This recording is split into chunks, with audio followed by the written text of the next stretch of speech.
Auburn is expected to go all the way, especially what they've done all season long. They are not the number one ranking.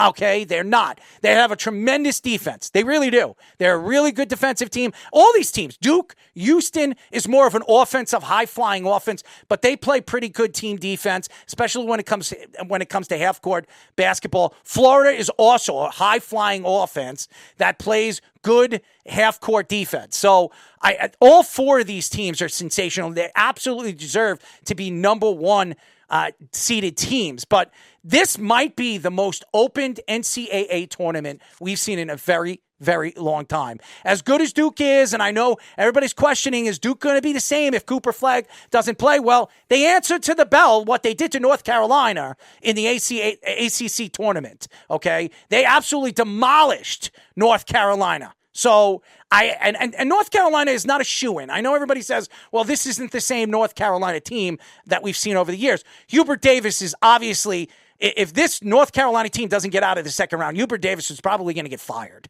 This is the team that's still trying to find their way. The last time they went far into the tournament was, 4 years ago? When they lost the national championship. I remember, I think it was during St. Patty's Day parade that I was at, where I watched the national championship and watched them just absolutely fall flat on their face.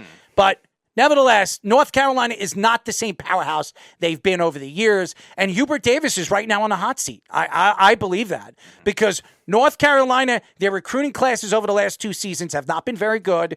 Look what Duke has really put together. Look at the players they brought in. They brought in 3 of the top 8 prospects in high school basketball in the last year, 2 years. And Cooper Flagg was the number one prospect, I believe, in the whole country. And Cooper Flagg has been the best player in the country all season long. Now, he hurt his ankle. He missed the final, what was it, the final game or the final 2 games? Final 2 games. Final 2 games. They didn't need him, really. They were going to probably be a 1 seed anyway. No, because the ACC, they completely dominated all season long. Did you see his chain, too, yes, when he walked on the court? Oh, my Lord. Dude. That guy, this dude's getting paid. That guy's getting paid, man. That guy is definitely getting paid. New Balance has him already. They've already signed him. If I'm not mistaken, it's a multi-million-dollar deal, and he is going to be the number one prospect going into this draft. I don't care what anybody says. Who's this guy, Clint or Flint, whatever? I forget who the top 3 guys are right now, but I know there was an argument a couple of years ago when everybody was talking about his freshman year and that he was going to be a one-and-done player and that Cooper Flagg was maybe the second or third best player in this class. I beg to differ. This guy is by far the best player in the country, and he is the bona fide number 1 pick in all of the NBA draft. Whoever gets the number 1 draft pick is going to draft Cooper Flagg, and he is a sensational player. Great, very well brought up. He's from Maine. He might be one of the first superstars to come out of Maine.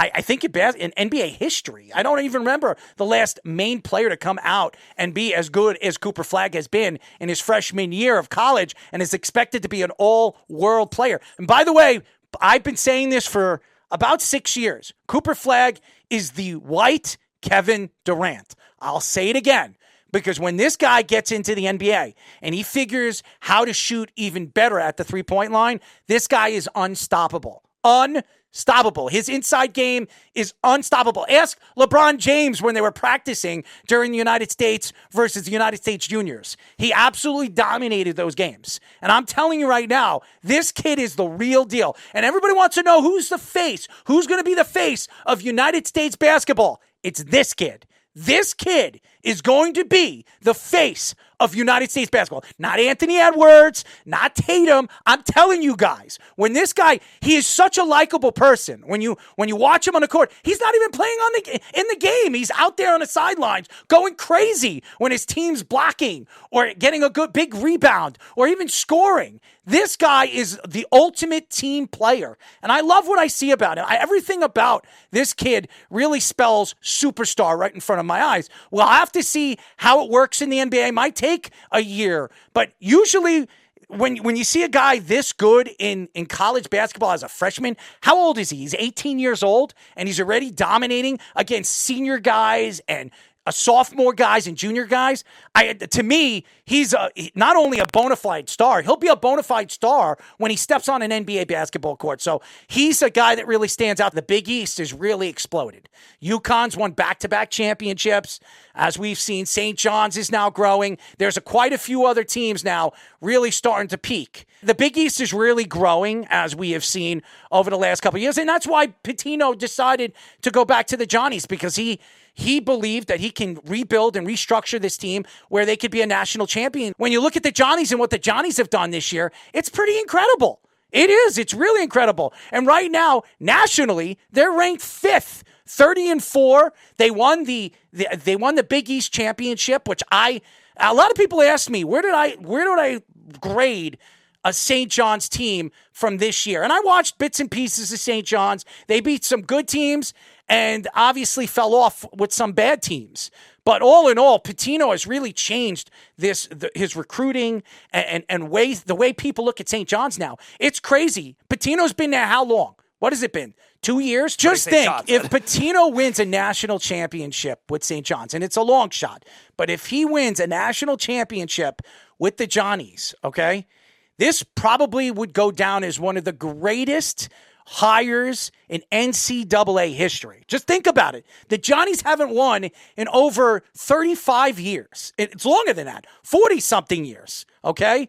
And then you bring in Rick Pitino, who's from New York, grew up a Johnnies fan.